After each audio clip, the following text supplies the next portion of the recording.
Now, I can't believe I really almost got on Beyonce's internet defending Tyler.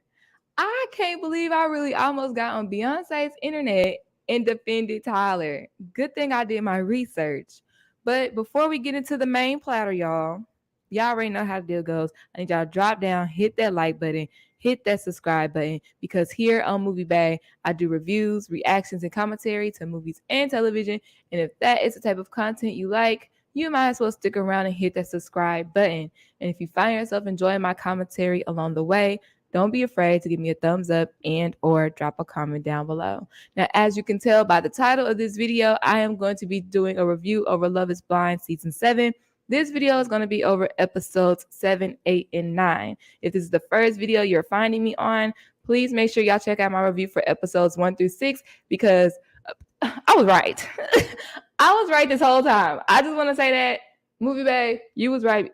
I know. Thank you. Okay. So I'm going to go ahead and get into the storylines, and we're going to start off with the least dramatic to the most dramatic, starting with Monica and Steven. Actually, I actually feel like Taylor and G could have went first, but let's just go ahead and get Monica and Steven out the way, because I don't feel Monica and Steven. I just knew something was off with him. But anyways, Monica is talking about how Steven's actions aren't matching up with the words that he promised in the pod.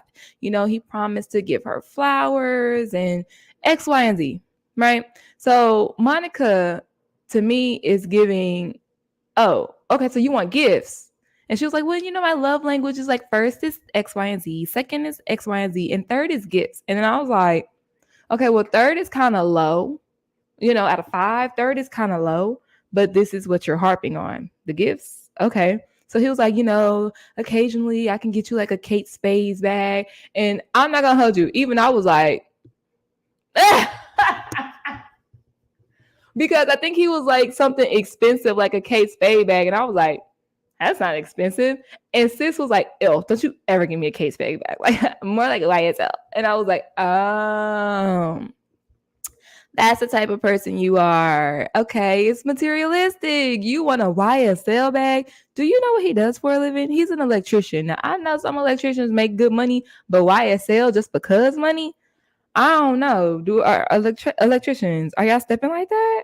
Are y'all stepping like that? Please let me know. Please let me know and come holler at me. No, I'm just playing. Let's see. Steven. Oh, so all the couples met up again, right? And Steven was talking to G about something that's very concerning that we'll get to later.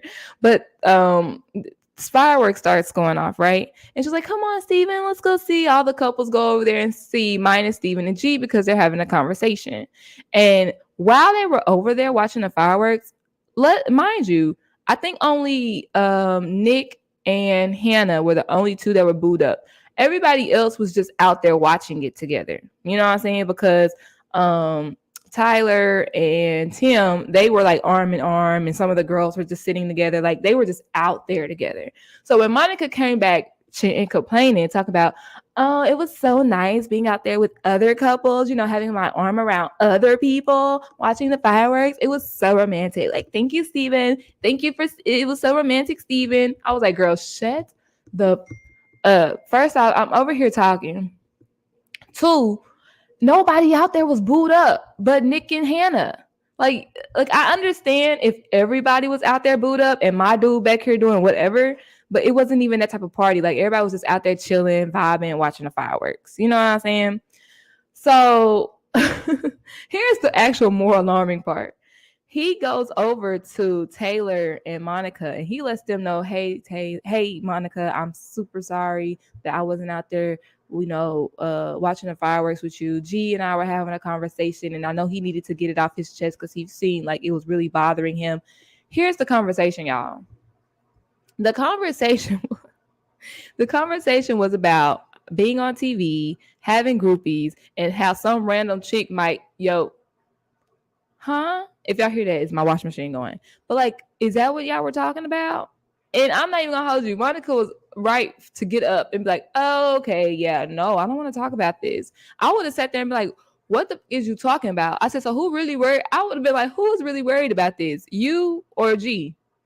Because it sounds like this got your conversation, your name written all over it. This G don't even seem like that type of person to be talking about that type of stuff. No, I was just telling him that, you got to be confident in what you have, and this is your woman, and you got to resist temptation. I was like, who are you telling this for? Is it for you or is it for G? Like, let's be honest, because it does not sound like a Gary type of conversation. Now, it's so weird, though, because he's also telling it to Taylor, who obviously is coupled up with G, and Taylor's just sitting there like, yeah. I would be like, Gary, come here, please. What is he talking about? What is this talking about? What are y'all talking about? Groupies sucking y'all? Like, what's the conversation? Garrett, please help me out. Help me understand. Later on in the episode, I think it was so funny how Steven took Monica to go press flowers because she was bitching and complaining about these flowers. I said, here goes some flowers. Now shut the hell up. That's exactly what Steven took her to hear. You've been talking about these flowers, but now you got some flowers to last a lifetime. Now shut the hell up bugging me about these damn flowers. Woo. That's funny.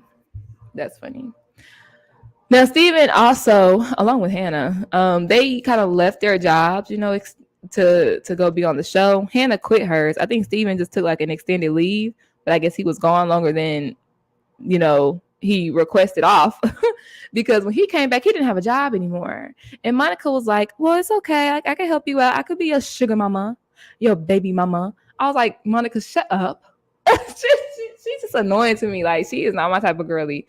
She is not my type of girly at all. But she said that, she'll help him flip the bill until he get a job, until he get back on his feet.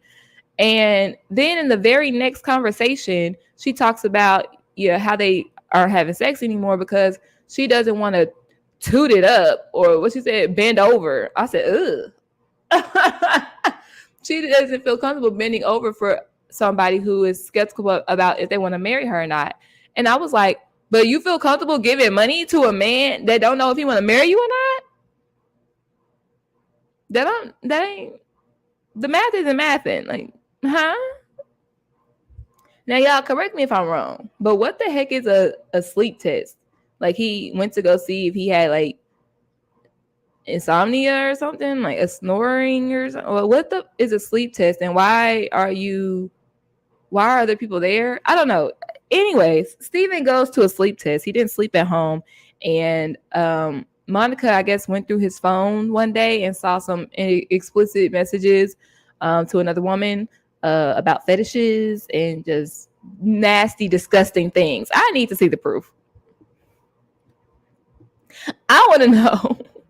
Because I'm not going to hold you. Steven, he look like a little freaky to me. I want to know what the text message is talking about. He claims that, he takes ownership. I did something stupid. I shouldn't have done it. I'm ashamed. I think he is more ashamed that it was put on TV. And that's why I wanted to know what the heck was the fetish. Because he looked like he was ashamed, embarrassed. He didn't want to talk about it. He was ready to leave. He said, I understand. I messed up. I'll pack my stuff and I'll leave now. She said, not before you Venmo me my money. Matter of fact, pull your phone out right now and Venmo me my money.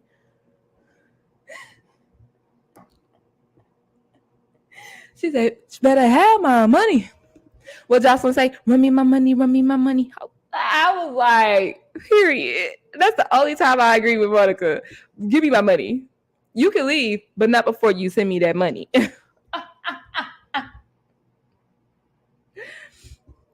I don't think anybody really cared about this couple, but that was never ever gonna work. That was never ever gonna work. No. Monica, I do pray for you because girl, good luck to you. I'll just say that. Good luck to you, because she's a handful in itself. All right, let's go ahead and go talk about my two favorite people, y'all. G and Taylor. I think they are so adorable. I think Taylor is freaking beautiful. And I just really, really love them together. I don't have a lot of notes on them, so let's talk about it. Taylor and G, now that they're out of the pods and they have their phones back, they talk about going on each other's social medias. What are y'all thoughts about this? What are y'all thoughts about social media and your significant other and having their passwords or even being posted on their social media? Like, what are y'all's thoughts and opinions on that? I prefer my significant other not to have social media. In a perfect world, like, I'm not gonna make him delete anything, but like in a perfect world, I like my low key for real. And even if you have it, I'll just like you low key. You know what I'm saying? But in a perfect world, am I gonna itch and complain about it? No. Am I gonna make you delete it? No. Don't want your password? No. But like in a perfect world, I would just rather you not have one at all. I have one, but I'm not active on there at all. So, I feel like that's my opinion on that. However, G didn't have anything on his page but fish, and he says that their hashtag for their wedding should be the greatest catch of all. And I thought that was so sweet. I was like, okay, that's cute, little nerd. He got a little bit of game because that was cute. Gift exchanges. Why I put that on there? Gift exchanges. Oh, meeting the parents. So when Taylor goes to meet G's parents, she brings gifts. I think, is that why I put that on there? Whatever. But his mom is crying, and at first I thought it was tears of joy, but she's crying because this is all happening so fast, and we don't really know you and X, Y, and Z. Like, she low key started giving like Taylor like some hard questions and concerns, and his sister was right there with the back door with the alley oop, like, yeah, like, we don't know you for real, and this is just weird, and things like that. And I honestly think that Taylor handled herself like a motherfucking G. I said, Taylor, girl, you should be in politics, because when I tell you she had the perfect answer, it's like they couldn't even say anything after that. But one thing I also noticed is how G didn't really chime in to be like, yeah, I got your back. Like, he just let Taylor do all the talking. And I low key felt a way about that. It's like, hey, back me up. Like, tell your mama to back her ass off of me. Like, but I feel like Taylor didn't need help, but I still feel like G should have stepped up and said something about, to his parents and sister as well. They said that they are taking it day by day, though, and they're making sure that every day is intentional, because we don't have long before the wedding. Another thing that came up, though, is Taylor is also kind of certain that her parents are going to be just like Garrett's parents. Like, okay, yeah, y'all met and y'all could date, that's cool, but this marriage, y'all think y'all ready for marriage? Not 100% sure like that about that. I love G and Taylor. I think that they are the most compatible out of all of the couples on this show. I just really, their friends love each other. I just really want their families to get on board. I just really want their families to get on board. Yeah, and then, like, if all else fails, we can get the marriage annulled. Like, I got like 30 days or whatever. Right? Before we get into our next couples, be sure y'all like, comment, subscribe, and stay tuned for more content just like this. Okay? Period. Alex and Tim. Y'all know how I feel about Alex. I feel like Alex and Tim should not have. I think Tim should have broken up with Alex that night when she blew up on him. I honestly do. However, he forgives her because she was actually willing to listen and understand his perspective. Okay. So now it's time to meet the parents. And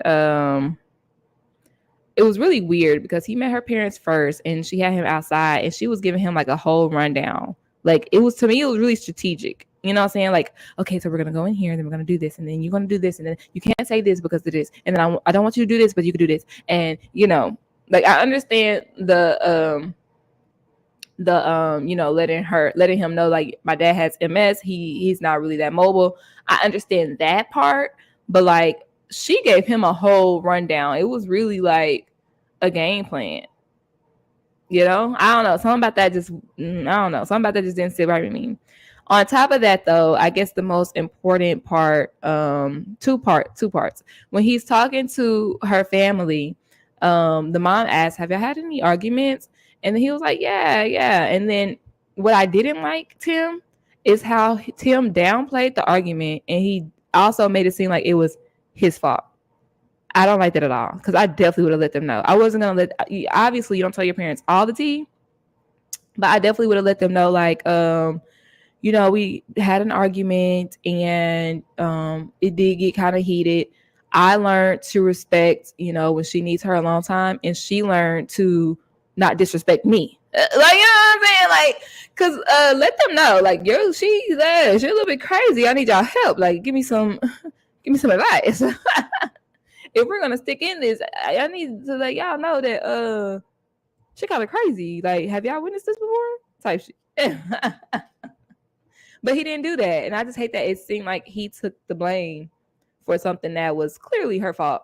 And lastly, Tim asked Alex's dad for his blessing, and I'm trying not to cry, but this part made me cry, y'all. I cried so hard my lashes came off. Like, I was just bawling, and I would have cried even more, because half of it was because of me and my own personal stuff, but like I would have cried even harder if I thought that they were meant to be together.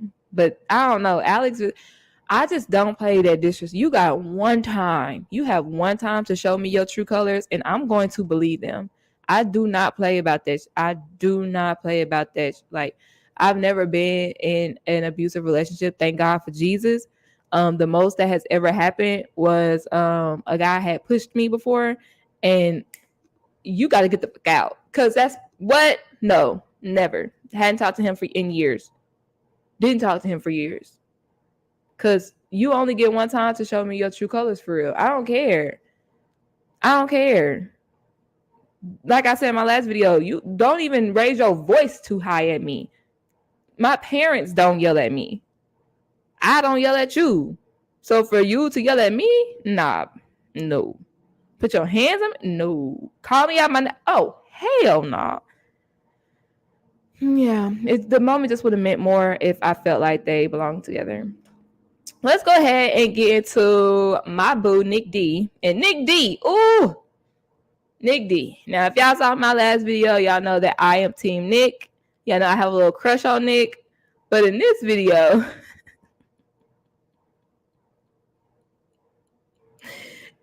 we find out a lot about Mr. Dorka. Mr. Dorka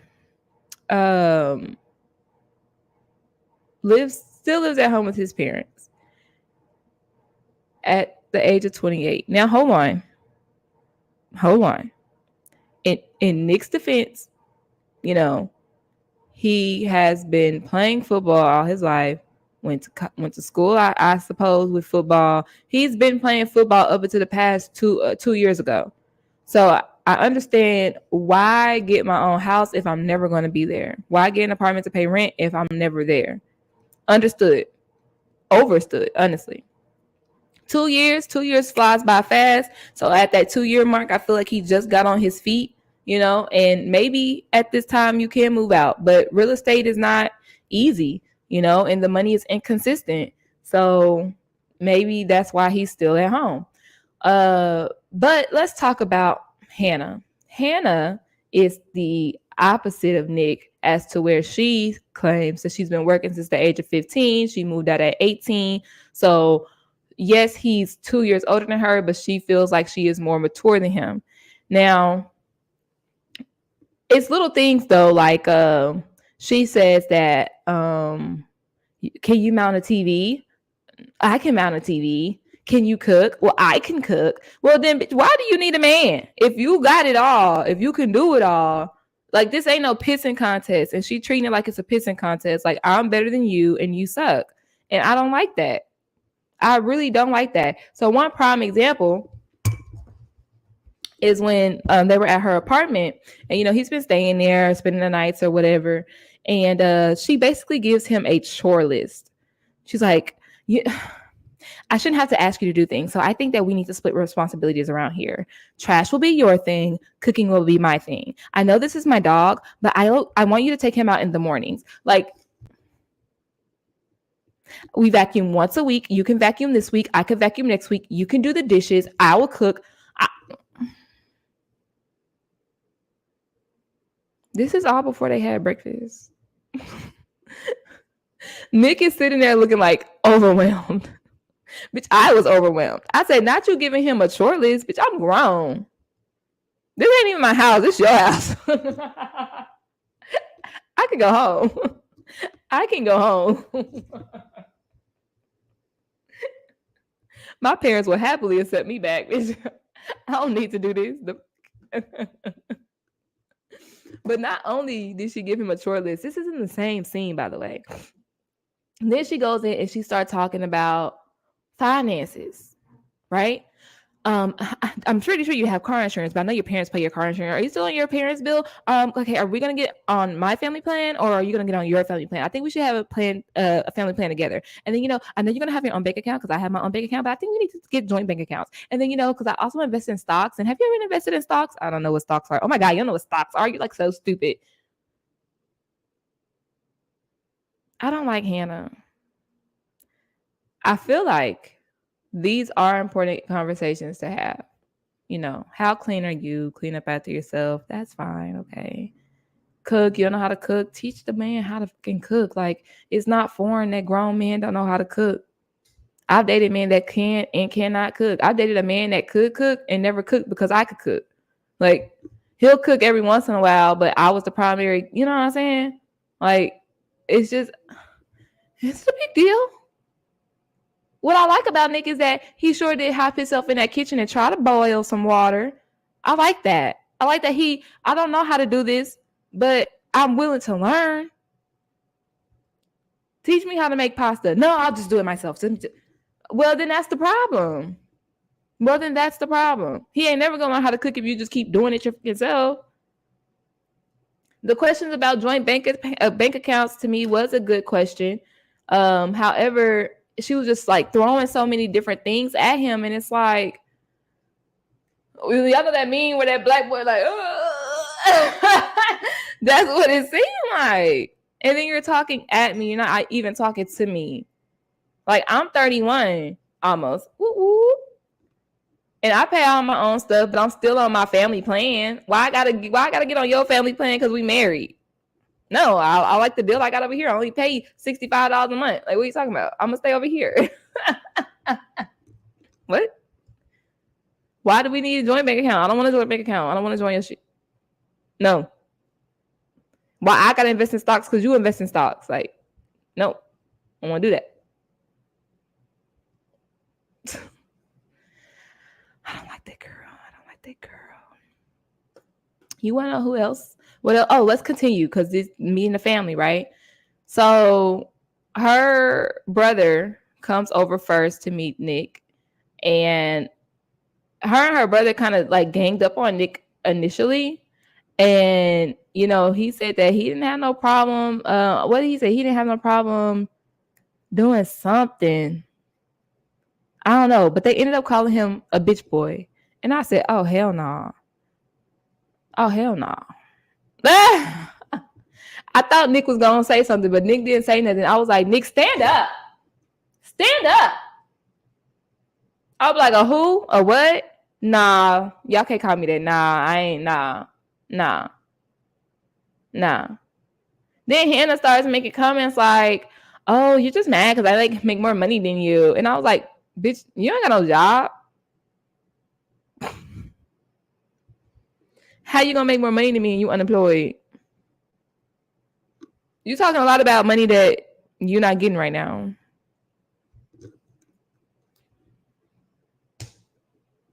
And then as soon as Nick makes a joke about her being unemployed, now you mad. You just call me a bitch. You and your brother just called me a bitch boy. Girl, bye. It's a hypocrisy for me. Then he goes to meet her mother, father, and younger brother. And they are so cool. They are so chill. And even her mom's like, you need to relax. She thinks that she's just the bee's knees and perfect as hell. And her parents are like, you need to chill. Nick is like, he goes to go get the hat out the car. And she kind of like forces him, you need to go get the hat. Like, go get the hat right now. No, relax. I'm like, babe, can you go get the hat real quick? I'm going to chop it up with my parents for a little bit. She talks at him. She talks at him. And the crazy part is, I don't know if I want to say this now or later, but the crazy part is Nick did say something to the effect that I want her to be able to, I like that she puts me in my place sometimes. And it sounds like you want another mom. That's what it sounds like, Nick. Because if you want another mom, stay with Hannah, because she definitely punking your ass. She's definitely treating you like you her child. So if that's what you're looking for, go ahead. And I think he's looking for that because he has never had to be 100% independent. By the way, I love Hannah's parents. They are such a good looking couple. Her parents are fire. Banging personalities, amazing looks. Work on y'all daughter. Please help her out. When Hannah goes to meet Nick's parents,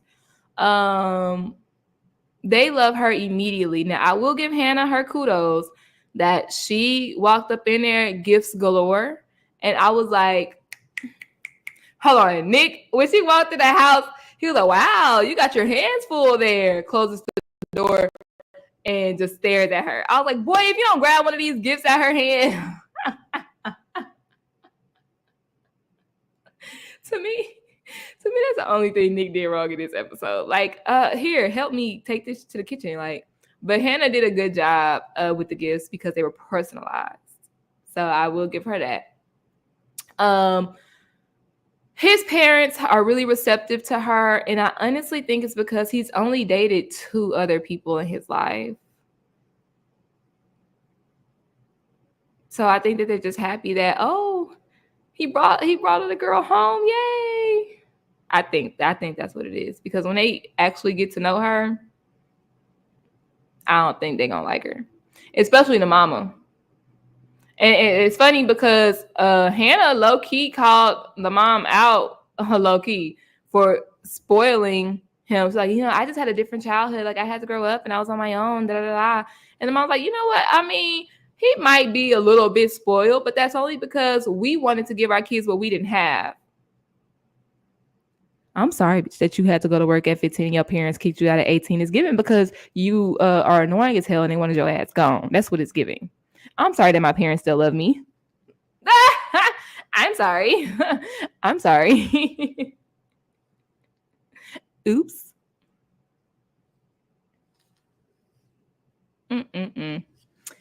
I look-key like that Nick got a little bit of flavor. He not a regular white boy. He a cool white boy. See? It's his mama's Cuban or something. That's what it is. And that's why he never had to learn how to cook. His mama is Cuban. They've been eating good their whole life.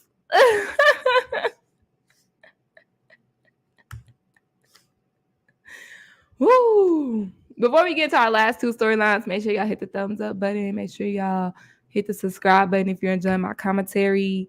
And yeah, drop your comments and thoughts and opinions down below. I kind of want to end with Tyler and Ashley.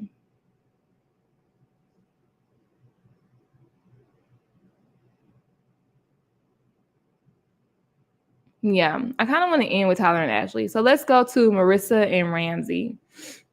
Let's go to Marissa and Ramses. I've been calling him Ramsey this whole time. Their whole scenes is they're planning the wedding. And I just, I don't judge people. But Marissa is weird to me. She is so weird to me. I gotta look at my notes for this. She doesn't want a male officiant. Okay. She is not religious because Christianity is whitewashed. Okay, true, but you can, like, is their truth and your truth? Like, you don't have to believe in other people's version of, you know what I'm saying? Let's proceed. And she said it's male centric because God is usually called he, and she one of them. I don't even call it a feminist. It's like a hyper feminist or something. It's like, girl, who gives a flying, like, I don't know. But here is the opposition. Ramses grew up in the church. He was in ministry. Y'all didn't talk about this in the pods? Let's proceed though, because this is not the only thing that they don't agree on. They start talking about the military. And it boils down to service or sacrifice versus volunteering. Right? Sacrifice versus volunteering? Oh, because in this day and age, with her age or what have you, you can sign up to get into the military. You know what I'm saying? You're not drafted, Are people still drafted these days, or is it all voluntarily? I thought it was all voluntarily. I think they're trying to bring back the draft. Anyways, so he's like, yeah, I really don't want to hear your sappy stories about how you felt bad about X, Y, and Z because you and other people volunteered to go into this military. I understood her perspective though, because at 18, you really don't take into account all the things that come along with being in the military. Understood. Hold on, wait, I got to sneeze. I'm sorry.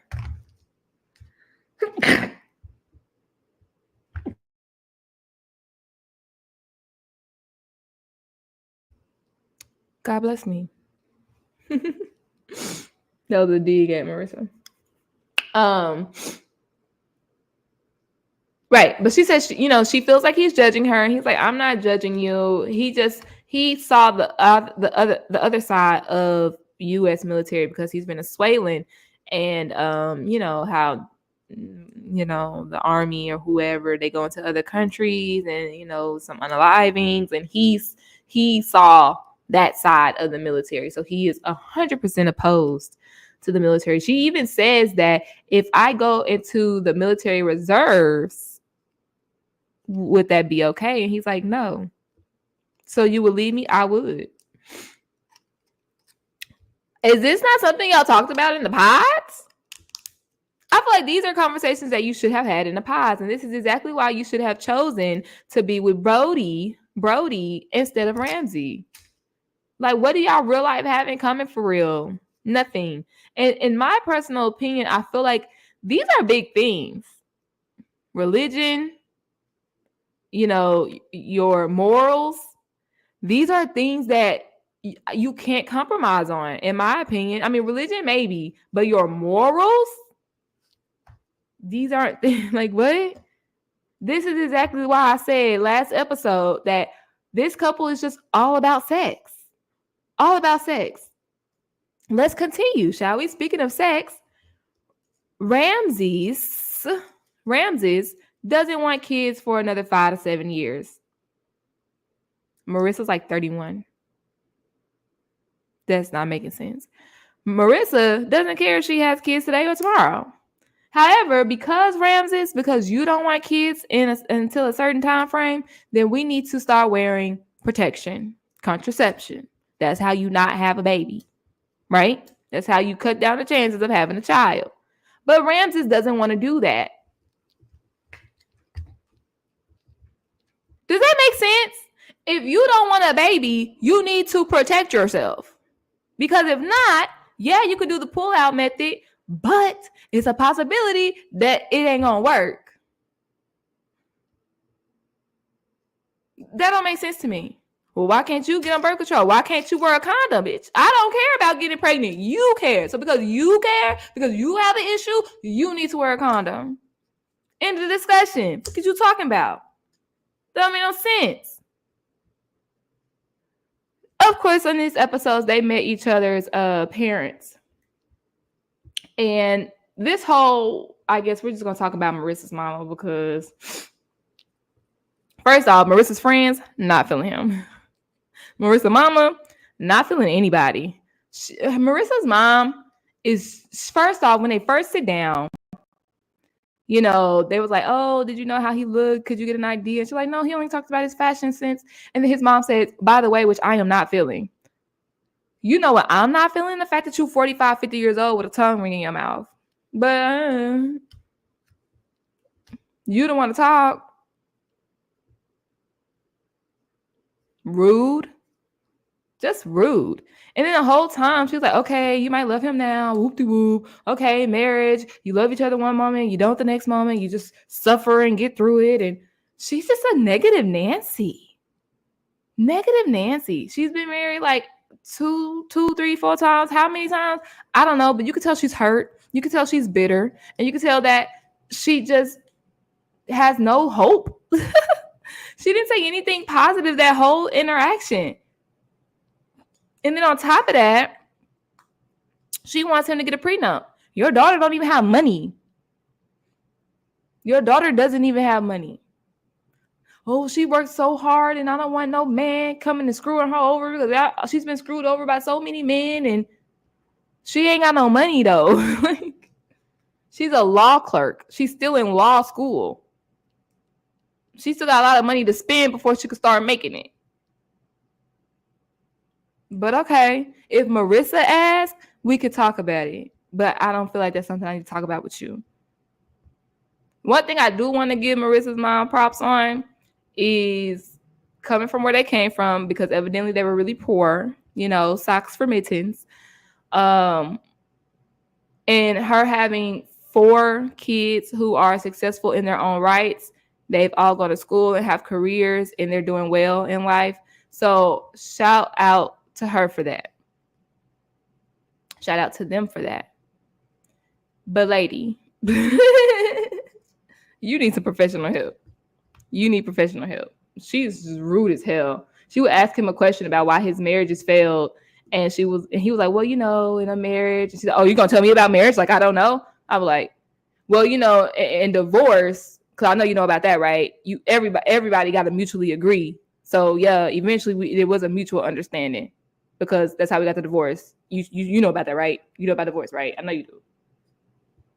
He could have been rude because she was rude. But I do think Ramses handled himself very well in the presence of her family, because behind closed doors, he definitely said, yeah, nah, if we have a family gathering again, I'm going to have to get my mind right before I go up in there, because your mama too much, girl. Mama will be the reason why she never meet nobody. I tell you that much. All right, y'all, let's go ahead and get into our last couple, Tyler and Ashley. Make sure y'all hit the thumbs up button. Make sure you hit the subscribe button. Make sure y'all are commenting your thoughts below. I just want to say how Ashley looks gorgeous in the morning. She looks better without makeup. Beautiful. They're talking about holiday traditions and watching Christmas movies and making Christmas crafts every holiday. You know, just starting their own traditions with their families that they create. They're praying in bed. I was like, oh my God, they're so cute. He meets her dad. Now, I remember earlier in the season, Ashley was like, I would never date nobody like my dad. Sorry, Dad, love you, but let's talk about this. So, you know, when Tyler meets her dad said something that kind of alarmed me. Her dad said, she's a ride or die. She's a rider. She ain't gonna leave you. She gonna stick by you. And I would have looked at my dad like, hold on, because I definitely will leave. It depends on what it is. Because I feel like by you telling this man that I'm a ride or die, I'm not gonna leave, I'm gonna stick beside you. That's my man, and I'm gonna stick beside him.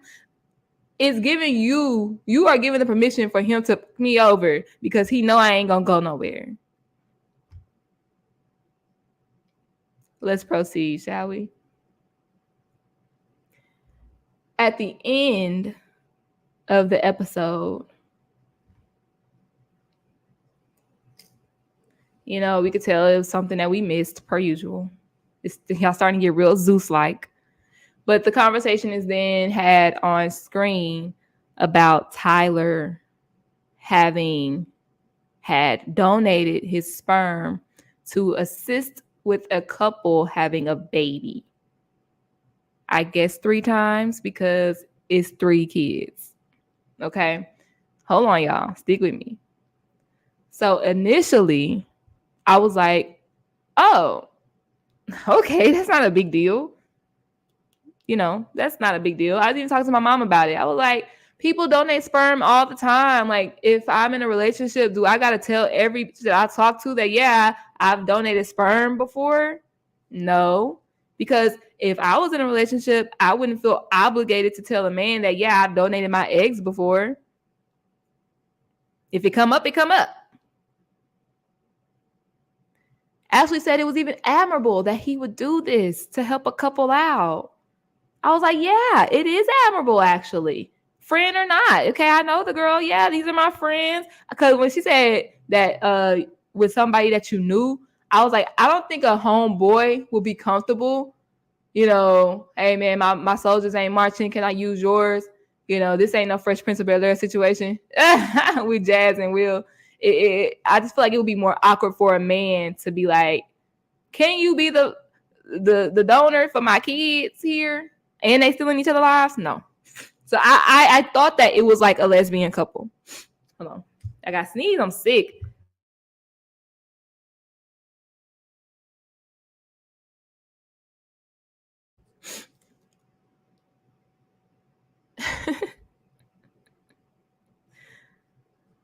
Apparently, because like I said, at first I was like, what's the big deal? He helped somebody. He helped a friend out. They are in a lesbian relationship. They want a child. I gave my sperm. What's the big deal? Boy, when I tell y'all I got on Beyonce's internet because everybody was talking about it, and I was like, what is the big deal? And then I started hearing different stories, and I'm like, huh? So the story is that Tyler did help a couple, a lesbian couple, with their first baby. I don't know if he had sex with the girl so she could get pregnant, or if it was insemination, but he helped with the first baby. Okay. Then behind the other girlfriend, the other wife's back, he sleeps with the girl and gets her pregnant with twins. The lesbian couple then divorces. So Tyler, you're not telling Ashley Tyler, you're not telling her the truth here, Tyler. Tyler, you're not telling her the truth here, Tyler. That first baby, I agree. That's legally, because I don't know if y'all did it ghetto or the right way, but legally, that first baby is not my baby. But them twins, oh baby, them twins is your kids. And for you to get on this TV show and half-ass tell her the truth is up. Because now you're a piece of shit. Now you're a piece of shit. You told her that you helped, basically, you donated your sperm to help a couple. Your friends or not, I don't care. You donated your sperm to help a couple. You didn't say anything about how you doubled back and got the girl pregnant and you was playing father up until the moment that you got onto the show, and now you don't want to claim them kids. That's and you a liar, bro. You are a liar, trash. And the crazy part is, I knew you were trash. I knew he was trash. Go watch my first video. Go watch my episode 1 through 6 videos. I knew he was trash. I couldn't put my finger on it, but I said he just gives F-boy vibes. I don't know what it is, but it seems like he's disingenuous. That's the word. It seemed like he's lying. It seemed like he is gaming. I knew it. I knew it. I knew it, bro. You're trash, bro. And you almost had me believing you. My mom used to always tell me, go with your first thought because you thought that way for a reason. Trash, bro. He trash, bro. I knew it, though. I knew it, though. Ashley.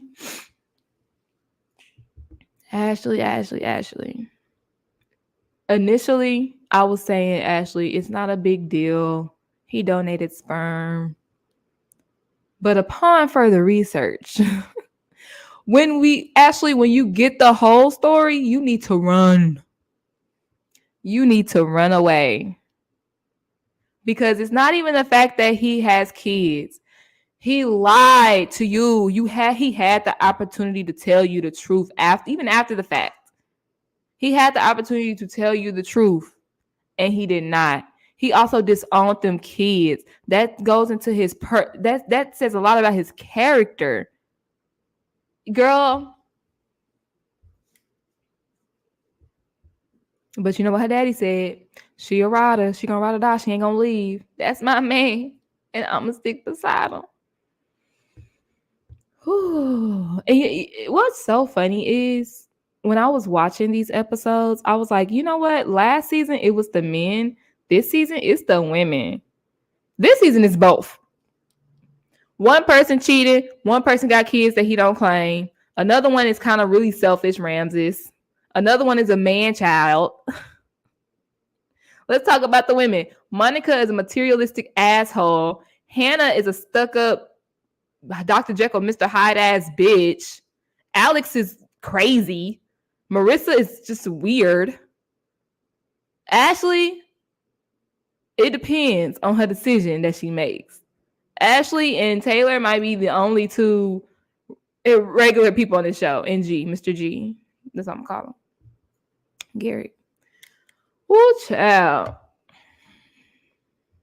This season is a mess, and the next season is in Atlanta, so y'all know that's going to be a hot-ass mess.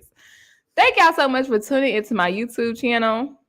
Hopefully, y'all enjoyed my commentary. Be sure you like, comment, subscribe, and, of course, leave your thoughts, opinions in the comment section down below. I will see y'all next week. It's giving probably like next Friday, next Saturday, when I could get on here and cover episodes 10, 11, and 12, I think. And then it's the reunion. So, yeah. Anyways, once again, like, comment, subscribe, and I'll see y'all next time. Bye.